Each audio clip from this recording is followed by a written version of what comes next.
Orient bell tiles studio से आप देख रहे हैं एबीपी न्यूज। नमस्कार, एबीपी न्यूज में आप सभी का स्वागत है। मैं हूं आशीष कुमार सिंह और आप देख रहे हैं खबर गवाह है।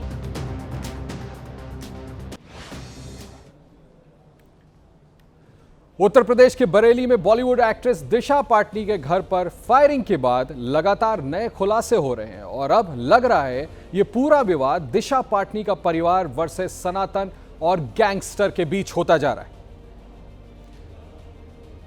दिशा के घर फायरिंग की जिम्मेदारी रोहित गोदरा और गोल्डी बराड़ गैंग ने ली है और फेसबुक पोस्ट के जरिए दावा किया गया है कि सनातन और हमारे आराध्य देवी देवताओं का अपमान नहीं सहा जाएगा।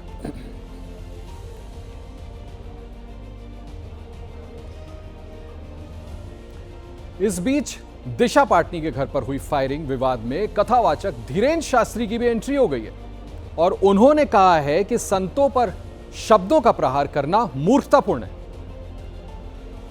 किसी को भी किसी के बारे में, संतों के बारे में नहीं कहना चाहिए। संतों के पक्ष में उन्होंने कहा या विपक्ष में कहा? संतों के बारे में विपक्ष में बोलना बहुत मूर्खतापूर्ण है। एक बात हम आपको कहें कि किसी की भी आस्था को ठेस नहीं पहुंचाना चाहिए। हमारी अपनी आस्था है, आपकी आस्था नहीं है, आप मत सुनिए। आपको अच्छा नहीं लगता आप मत देखिए, आपको कोई जगह अच्छी नहीं लगती आप मत जाइए। जैसे हमको मान लीजिए पाकिस्तान अच्छा नहीं लगता, हम पाकिस्तान नहीं जा रहे। आपको यदि अच्छा लगता हो तो आप जाइए। तो किसी के भी ऊपर इस प्रकार की क्रिया करना या इस प्रकार का कार्य करना निश्चित रूप से मूर्खतापूर्ण है। शब्दों से प्रहार करना मूर्खतापूर्ण है। आपको कुछ चीज़ अच्छी नहीं लगती आप बचिए, आप टिप्पणियों से बचिए।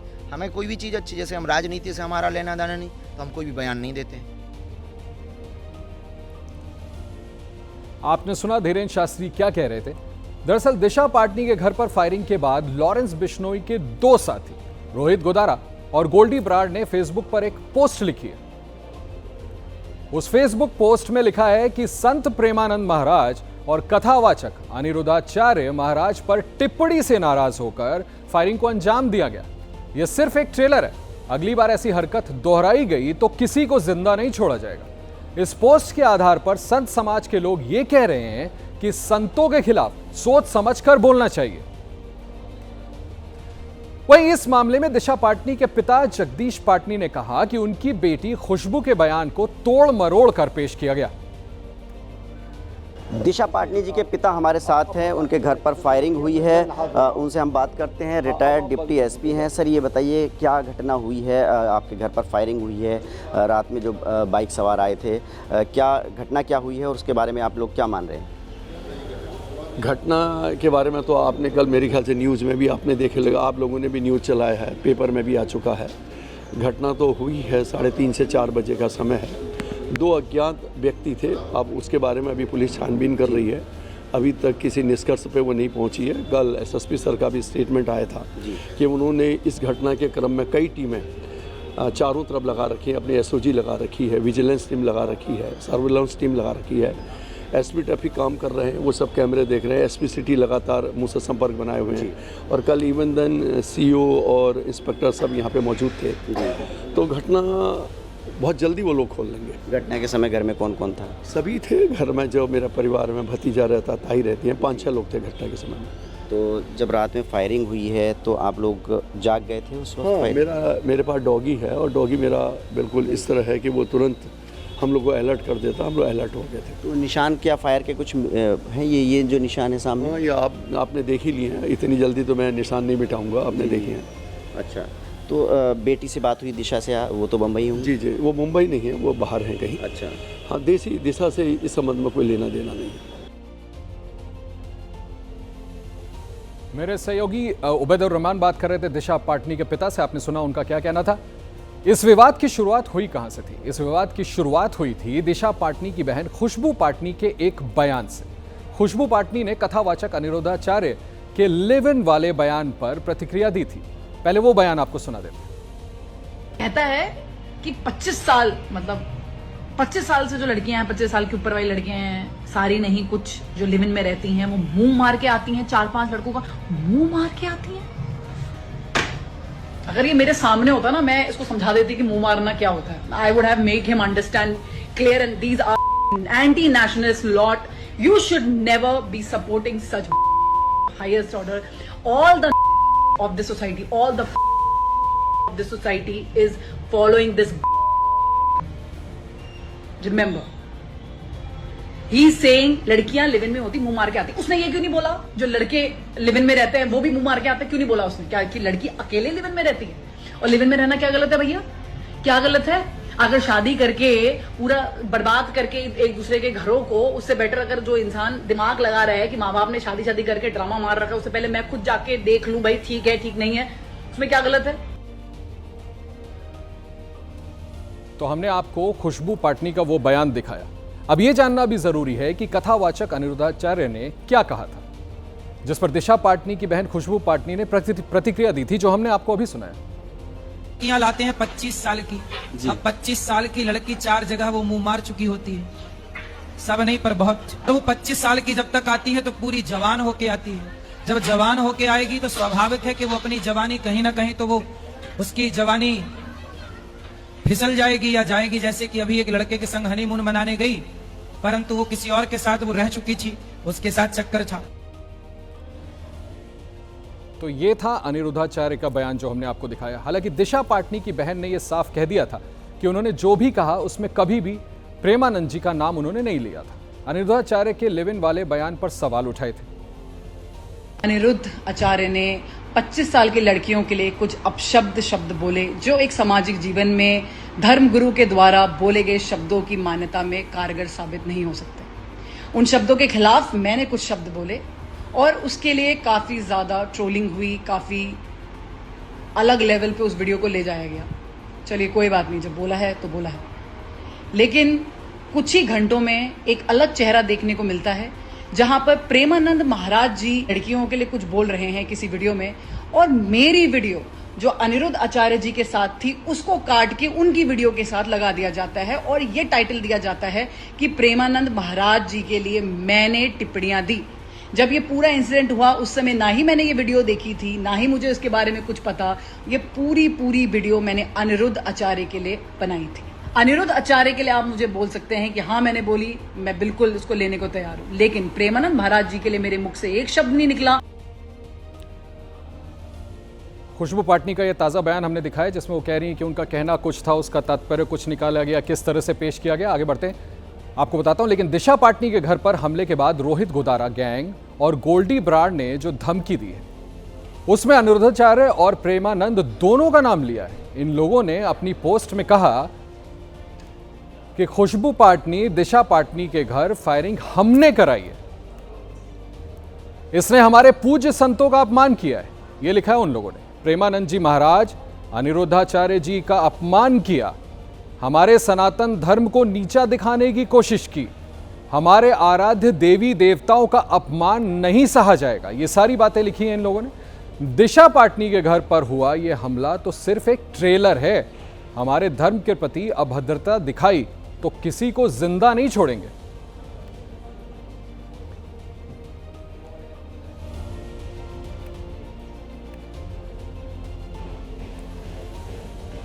अभी आपको दिखाता हूं इस वक्त की ये बड़ी और ब्रेकिंग खबर. ये पूरे विवाद के केंद्र में सनातन आ गया है. दिशा पाटनी के पिता ने भी पक्ष रखा है और कहा है कि मेरी बेटी ने किसी संत का अपमान नहीं किया. सोशल मीडिया का मामला है और सोशल मीडिया में सबको अपनी बात कहने की आज़ादी है. अगर कोई संत जी या अनिरुद्धाचार्य जी ने महिलाओं के बारे में कुछ कहा तो हमारी बेटी को भी अधिकार है, चूँकि वो महिला है, वो महिलाओं का अपमान नहीं सह सकती है. लेकिन उसने कोई ऐसे शब्द नहीं कहे जो किसी को पीड़ित करें या दुख करें, और इसी वर्जन को और सोशल मीडिया में तोड़ मरोड़ के पेश किया गया, प्रेमानंद जी के साथ जोड़ा गया. प्रेमानंद जी हमारे अति पूजनीय हैं. मैं नहीं समझता हूँ कि भारतवर्ष में चाहे वो किसी भी समाज का हो, हिंदू हो, मुस्लिम हो, प्रेमानंद जी का बहुत सम्मान करते हैं.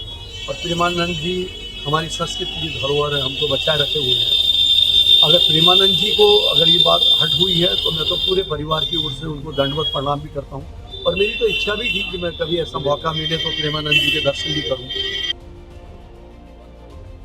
दिशा पाटनी के पिता का ताजा बयान देखा आपने. दिशा पाटनी के घर हुए हमले को कई घंटे बीत चुके हैं, लेकिन अभी तक कोई गिरफ्तारी नहीं हुई है। हालांकि उनके घर के बाहर अब पुलिस का कड़ा पहरा बिठा दिया गया। हम इस वक्त उत्तर प्रदेश के बरेली में हैं और बरेली के सिविल लाइन इलाके में ये फिल्म अभिनेत्री दिशा पाटनी का जो है वो घर है और यहाँ पर उनके पिता और उनकी बहन रहती हैं। जगदीश सिंह पाटनी पीपीएस अधिकारी हैं, रिटायर्ड पीपीएस अधिकारी हैं, डिप्टी एसपी से वो रिटायर्ड हुए हैं।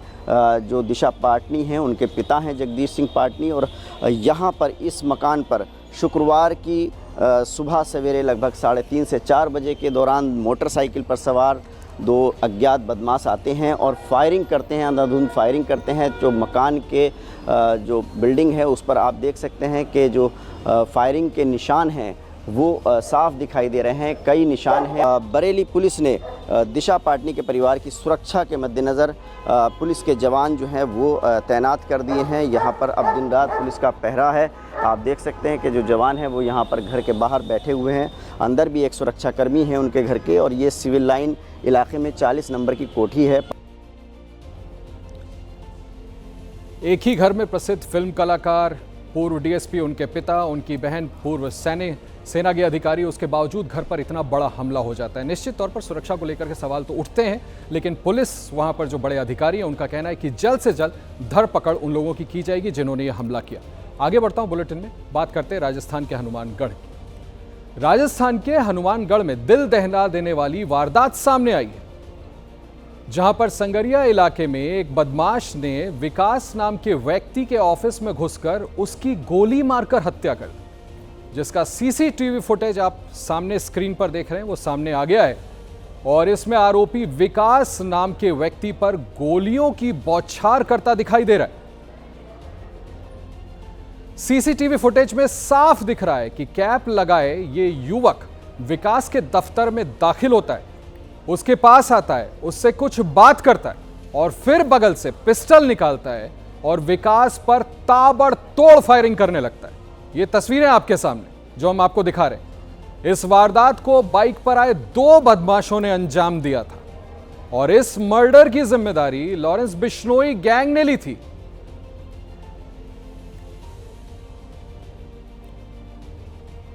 महाराष्ट्र के पुणे में एक दरगाह को लेकर विवाद खड़ा हो गया और विवाद की वजह दरगाह के अंदर तहखाने जैसी ढांचे का मिलना है। मामला पुणे के अंबे गांव तालुका के मंचर का है। यहां चावड़ी चौक में एक स्थानीय दरगाह की मरम्मत का काम चल रहा था। इस दौरान दरगाह की एक दीवार ढह गई।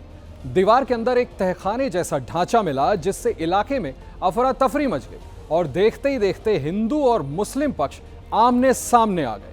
हिंदू पक्ष का कहना है कि दरगाह के नीचे मंदिर था, लिहाजा पूरी जांच कराई जाए।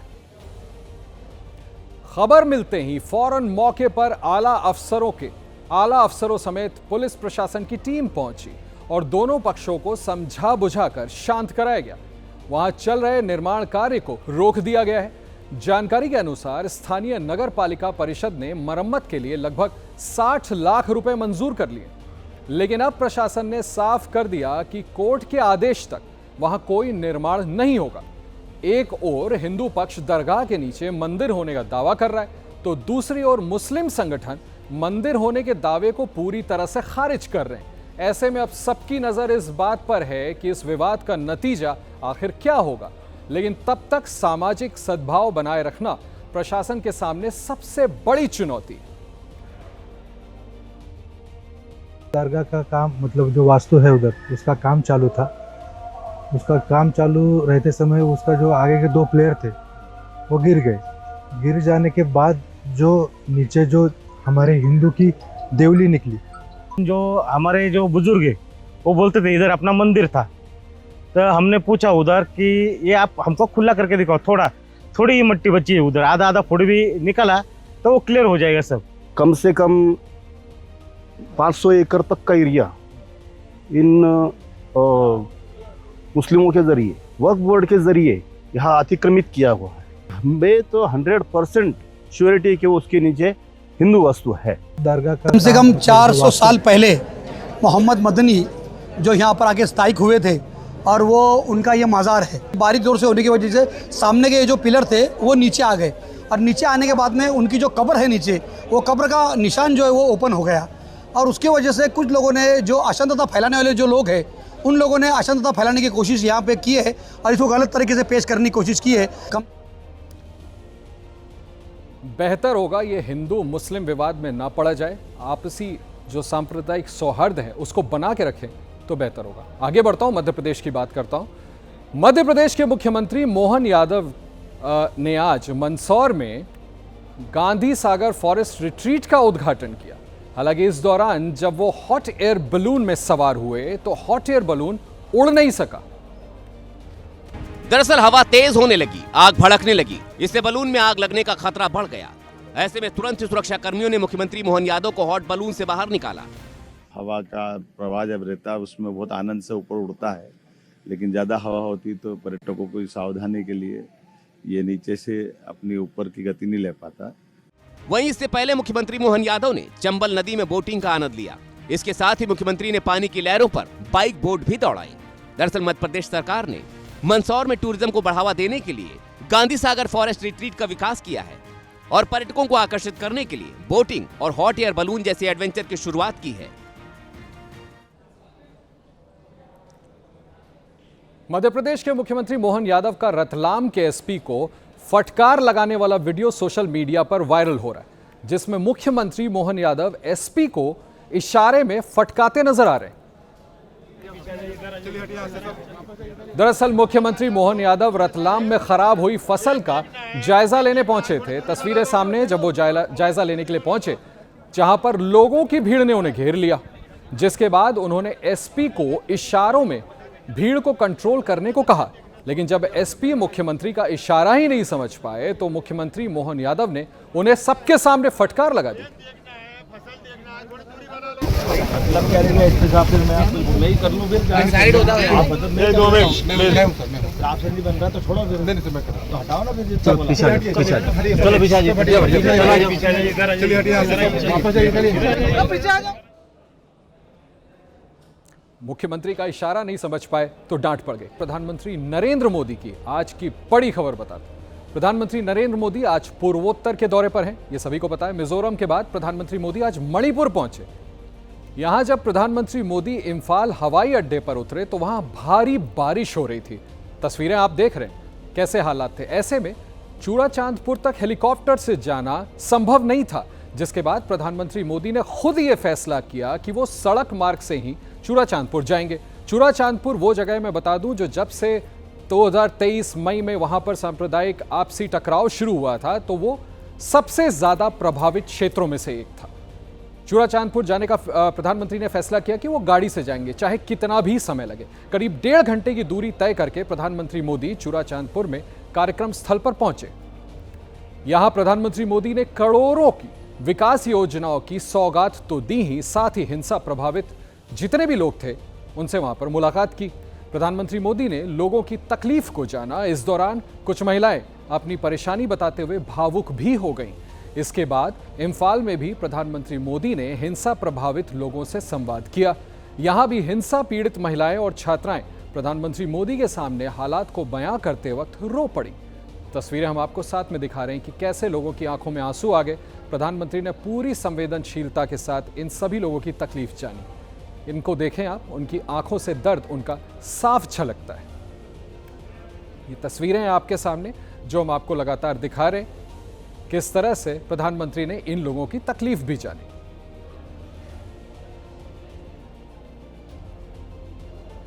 चलिए अब आगे बढ़ते हैं, बिहार की बात कर लेते हैं। बिहार में आज भारतीय जनता पार्टी की विधानसभा चुनाव को लेकर प्रदेश कार्यालय पर बड़ी बैठक है, जिसमें बीजेपी अध्यक्ष जेपी नड्डा समेत कई नेता शामिल होने वाले। लेकिन उससे पहले ही बीजेपी दफ्तर के बाहर विशेष सर्वेक्षण माफ कीजिएगा, संविदा कर्मचारी प्रदर्शन करते हुए पहुंच गए।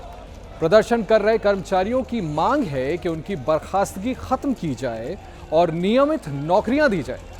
ये संविदा कर्मचारी 16 अगस्त से हड़ताल पर हैं लगातार। इस दौरान deputy chief minister Vijay Sinha ने प्रदर्शन कर रहे संविदा कर्मचारियों को समझाने की कोशिश भी की। कि अभी ये सब हंगामा बंद करो, आगे चलो मंगलवार को एक बार हम लोग मंत्री जी को कहेंगे कि इन लोगों के साथ बैठ के बात। क्या लगता है कि आपने जो बातें की है इससे ये लोग हमने आग्रह किया है, हमने कहा कि वार्ता और संवाद से व्यवस्था बनती है, हंगामा से व्यवस्था नहीं बनती। भारतीय जनता पार्टी के प्रदेश कार्यालय में आज बड़ी तैयारी पार्टी के राष्ट्रीय अध्यक्ष जेपी नड्डा को लेकर की गई थी, लेकिन अब पार्टी के प्रदेश कार्यालय के बाहर जो माहौल है वो प्रदर्शन का है। देखिए, बड़ी संख्या में जो प्रदर्शनकारी हैं वो बीजेपी दफ्तर के बाहर पहुंचे हैं। ये विशेष सर्वेक्षण जो संविदा कर्मी हैं वो हैं और लगातार मांग कर रहे हैं कि हमें न्याय दीजिए, हमारा अधिकार दीजिए, 60 वर्ष तक हमें नियमित नौकरी दीजिए। लेकिन एक महीने से ये प्रदर्शन कर रहे थे और विभाग ने लगातार नौकरी ज्वाइन करने के लिए कह रहा था। नोटिस पर नोटिस दिए जा रहे थे, लेकिन जब इन लोगों ने अपना प्रदर्शन नहीं रोका तो इनकी संविदा की जो कॉन्ट्रैक्ट थी उसे खत्म कर दी गई और अब ये लगातार प्रदर्शन कर रहे हैं। कुछ दिन पहले भी ये प्रदर्शनकारी बीजेपी दफ्तर के बाहर पहुंचे थे और यहाँ पर लाठियां चटकाई गई थी। और आज जब बीजेपी के राष्ट्रीय अध्यक्ष जेपी नड्डा को बीजेपी दफ्तर आना था, उससे पहले सैकड़ों की संख्या में ये प्रदर्शनकारी यहाँ पहुँच गए। हम बात करेंगे क्या मांग है, क्या मांग कर रहे हैं। हम लोग को जो निकाला गया वापस लिया जाए, हम लोग का नौकरी को परमानेंट किया जाए। जो विभाग है वो विभाग भारतीय जनता पार्टी कोटे के मंत्री के पास है और इस वक्त बात की जाए तो जेपी नड्डा के साथ जो बीजेपी नेताओं की बैठक थी, ऐसे में संजय सरावगी जिनके पास भूमि राजस्व विभाग है वो भी अंदर मौजूद है और भारी संख्या में ये प्रदर्शनकारी प्रदर्शन कर रहे हैं, अपनी नौकरी पुनः बहाल करने की मांग कर रहे हैं और 5 सूत्री मांग, और उसमें मुख्य ये कि 60 वर्षों तक हमारी नियमित नौकरी की जाए। आर्यन आनंद, एबीपी न्यूज, पटना।